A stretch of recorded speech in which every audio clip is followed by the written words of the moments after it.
नमस्कार मित्रों, भगवत चर्चा में एक बार फिर आप सबका स्वागत है। परम सत्ता वो सत्ता है जिसे हम किसी भी तरह से जान नहीं सकते। कोई तरीका नहीं है सिवाय समर्पण के, क्योंकि परम सत्ता सबसे ताकतवर सत्ता है। अगर ताकतवर नहीं है सबसे ज्यादा तो फिर ईश्वर कैसा? समझ में आ जाए तो ईश्वर कैसा? पकड़ में आ जाए तो ईश्वर कैसा? तो किसी भी सीमा में जो आ जाए वो ईश्वर नहीं है, और जो सीमा में नहीं आएगा, हमारी पहुंच में नहीं आएगा, उसे जाना कैसे जाए? क्योंकि आंख उसे देख नहीं सकती, कान उसे सुन नहीं सकती, त्वचा उसे स्पर्श नहीं कर सकते, जीभ उसे स्वाद में नहीं ला सकती है, वाणी उसको व्यक्त नहीं कर सकती है, तो तरीका क्या बचता है? मन भी वहां नहीं पहुंच सकता है, बुद्धि भी वहां नहीं पहुंच सकती है, फिर कोई तरीका नहीं बचता है। न बहिर्इंद्रियां न अंतर इंद्रियां, कुछ भी नहीं पहुंचता उस परम सत्ता तक। पहुंचती है तो सिर्फ एक पुकार, पहुंचते है तो सिर्फ एक समर्पण। सिर्फ समर्पण के अलावा कोई रास्ता नहीं है उस ईश्वर तक पहुंचने का, क्योंकि वो परे है, और जो परे है वही मुख्य है। जो परे नहीं है वो भी है परमात्मा, लेकिन वह बहुत थोड़ा सा हिस्सा है। मुख्य हिस्सा तो परे ही है। वो ब्रह्म के भी पार है, ब्रह्मा के भी पार है, शिव के भी पार है, विष्णु के भी पार है। किसी भी देवता, किसी भी शक्ति को मानो सबके पार है, वो परे ही है। इसीलिए बार बार कृष्ण यही कहते हैं कि उस परे को समझने के लिए, परमात्मा को समझने के लिए समर्पण करो, उसे हर जगह महसूस करो। वह परम गति है जहाँ पे सारी गतियाँ समाप्त हो जाती हैं, या उस गति के आगे सारी गतियाँ धीमी मालूम पड़ती हैं, या वो जगह जहाँ से सारी गतियाँ निकलती हैं, या जहाँ पे सारी गतियाँ समाप्त होती हैं। किसी भी तरह से समझ लो, अगर शब्दों में ही समझने की जिद कर रखी है तो। गति की बात इसलिए कह रहे हैं कृष्ण भी, क्योंकि इस ब्रह्मांड में कोई भी चीज रुकी हुई नहीं है, सब चीज गति में है। कल भी चर्चा में कहा था, सूर्य, चंद्र, तारे, पृथ्वी, सब कुछ गतिमान है। कई कई गतियां हैं। जैसे पृथ्वी अपनी धुरी में भी घूमती है, सूर्य के चारों तरफ भी घूमती है, सूरज भी अपनी धुरी पे घूमता है, और फिर ब्रह्मांड अपने सौर मंडल के चारों तरफ घूमता है। ये निहारकाएं, ये आकाश गंगाएं भी घूमती हैं, पूरा ब्रह्मांड भी घूमता है। सब कुछ गतिमान है, कुछ नहीं ठहर रहा है। तो गति और अगति में कल भी चर्चा किया था कि एक ही तत्व के दो छोर हैं। गति तभी संभव है जबकि उसका कोई हिस्सा बहुत कम गति में हो। जैसे पहिया है, उसका एक्सेल नहीं हिलता हो। अगर गति करता भी तो इतना कम गति करता है कि वो समझ में ही नहीं आता है कि वो गति है। अगर पहिए का एक्सेल गति करने लगे तो परिधि नहीं चल पाएगा। परिधि में गति इसलिए है कि एक्सेल रुका हुआ है। तो जो परिधि की गति है वहां आते आते इतनी कम हो जाती है, शून्य हो जाती है, ना के बराबर हो जाती है कि वो गति ना गति, नॉन मूवमेंट समझ लो। या कोई गति इतनी तेज हो जाए, इतनी ज्यादा तेज चले कि आपको लगे ही नहीं कि वो गति कर रही है। जैसे पंखा है, बहुत तेज चले तो आपको लगेगा ही नहीं कि पंखा चल रहा है। पृथ्वी बहुत तेजी से घूम रही है, लेकिन हम उसके ऊपर बैठे हैं तो पता ही नहीं लग रहा है कि पृथ्वी घूम रही है। सूरज बहुत तेजी से घूम रहा है, लेकिन पता ही नहीं लग रहा है। वैसे ही तो कृष्ण गति शब्द को सिर्फ सिंबल के रूप में बता रहे हैं कि समझो, और कोई तरीका नहीं उनके पास शब्दों में समझाने का, क्योंकि शब्द ही एक माध्यम है जिससे कि हम समझा सकते हैं। आंख से दिखा भी सकते हैं, लेकिन वह दर्शन भी अंदर का दर्शन होगा। बहुत बाहर जो दिखता है वो माया जाल भी हो सकता है, जिसको हम सत्य समझते हैं। यह संसार भी सत्य ही है, लेकिन बहुत थोड़े अर्थों में सत्य है। स्वप्न भी सत्य है, बहुत थोड़े से शब्दों में सत्य है। इस जीवन के सापेक्ष में, इस जागृत अवस्था के सापेक्ष में यह संसार भी सत्य तो है, लेकिन बहुत कम सत्य है। असल सत्य वह बड़ा है, लेकिन हमको इन्हीं इंद्रियों से समझना भी है, जानना भी है, अनुभव करना है।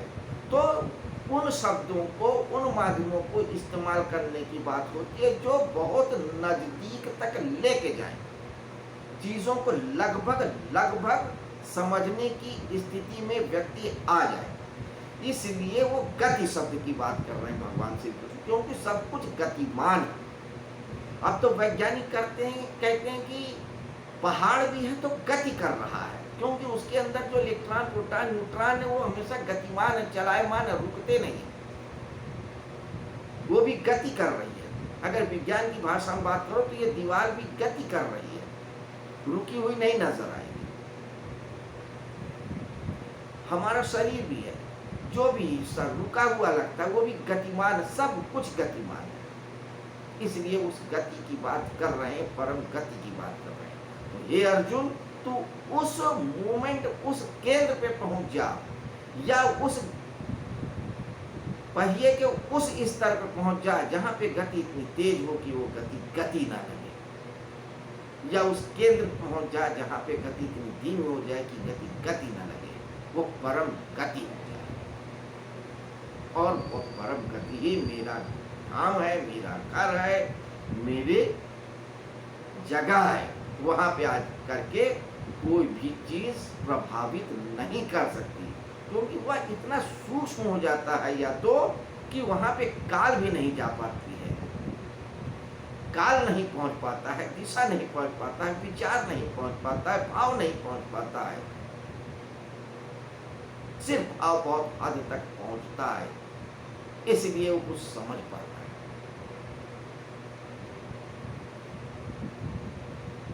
तो समर्पण कर और जान लो। इसी संदर्भ में आगे का श्लोक है 22वां श्लोक। आज हम लोग 22वें श्लोक पे थोड़ी सी चर्चा करते हैं। 21वें श्लोक तक कल किया था। श्लोक क्या कहता है देखिए, पुरुषा सह परा पार्थ भक्त्या लभस्त्वन्यया यस्यांताय स्थानि भूतानि येन सर्वम इदं ततम्। ये प्रथानंद अर्जुन, संपूर्ण प्राणी जिसके अंतर्गत है और जिससे यह संपूर्ण संसार व्याप्त है, वह परम पुरुष परमात्मा तो अत्यंत भक्ति से ही प्राप्त करने योग्य है। जिससे यह सारा संसार व्याप्त है, जिसने इस पूरे संसार को कवर कर लिया है, अपने अधिकार क्षेत्र में ले रखा है, जिसकी आज्ञा के बिना कोई पत्ता नहीं हिलता, कुछ भी नहीं हो सकता, वह परम पिता परमेश्वर तो सिर्फ समर्पण से जानने योग्य है। वह ब्रह्मा के भी पार है। तो संपूर्ण प्राणी जिसके अंतर्गत, संपूर्ण प्राणी, प्राणी का मतलब सिर्फ जीव ही नहीं, पदार्थ भी किन्हीं न किन्हीं अर्थों में प्राणी ही है, चेतन स्वरूप ही है। प्राणी को इसलिए प्राणी कह रहे हैं क्योंकि उनके अंदर चैतन्यता कुछ मात्रा में परिलक्षित होती है, दिखती है, और जो जड़ हैं उनके अंदर वो चैतन्यता बहुत कम मात्रा में, इतनी कम मात्रा में है कि जिसे अचेतन कहा जा सकता है चेतन, लेकिन वह बहुत कम मात्रा में, जैसे एक्शन में जो केंद्र में जो गति है पहिए के केंद्र में आके बिल्कुल अगति हो जाती है, नॉन मूवमेंट हो जाता है, वैसे ही पदार्थों में चेतन तत्व बिल्कुल अचेतन हो जाता, रहता है बहुत कम मात्रा में। तो जितने भी प्राणी हैं, जड़ हो, चेतन हो, अर्ध चेतन, सब कुछ जिसके अंतर्गत हैं उसको समर्पण से ही जान सकता है अर्जुन, और वह परम तत्व ही मैं।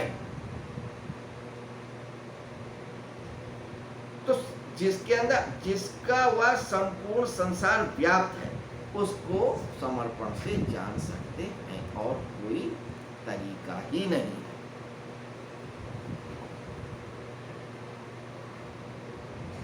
क्योंकि परमात्मा भी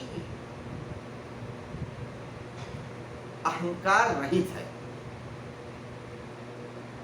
वहां पे मैं तो चलता ही नहीं है, क्योंकि उसके पास स्वयं के पास भी कोई अहंकार नहीं है, और अहंकार है तो फिर उससे बड़ा कोई अहंकारी भी नहीं है, और निरंकार है तो उससे बड़ा निरंकारी भी नहीं है। तो उसके सामने तो ना अहंकार चलता है, निरंकार चलता है, सिर्फ समर्पण चलता है। तो मित्रों, जो अक्षर ब्रह्म की बात कर रहे हैं वो बता चुके हैं अब तक, लेकिन उसको थोड़ा सा और डिस्क्राइब करेंगे। 22वां श्लोक है, 6 श्लोकों तक और डिस्क्राइब करेंगे। तो अभी तक हमने ये जाना था कि वह परम सत्ता परा और अपरा दो सत्ताओं में व्याप्त है। परा मुख्य अंश है, अपरा छोटा सा अंश है, जिसको हम समर्पण से जान सकते हैं। मित्रों, अब हम कल मिलेंगे एक नए श्लोक के साथ चर्चा करने के लिए। तब तक के लिए हम इसी श्लोक को मनन करें, चिंतन करें, निधिध्यासन करें, विचार करें, महसूस करें कि वह वासुदेव ही सब जगह है, और समर्पण करें तो कैसे करें। समर्पण का अर्थ है समस्त अर्पण, सब कुछ अर्पण कर दो, चाहे देह हो, चाहे अहंकार हो, चाहे धन हो, चाहे दौलत हो, चाहे ज्ञान हो, चाहे अज्ञान हो, चाहे कुछ भी हो, समस्त को अर्पण कर दो उस समस्त के सामने, तो वह पूरा का पूरा मिल जाएगा। तो मित्रों, आज की चर्चा यही समाप्त करते हैं। कल फिर मिलेंगे इसी समय, इसी जगह, नए श्लोक के साथ। नमस्कार, शुभ रात्रि।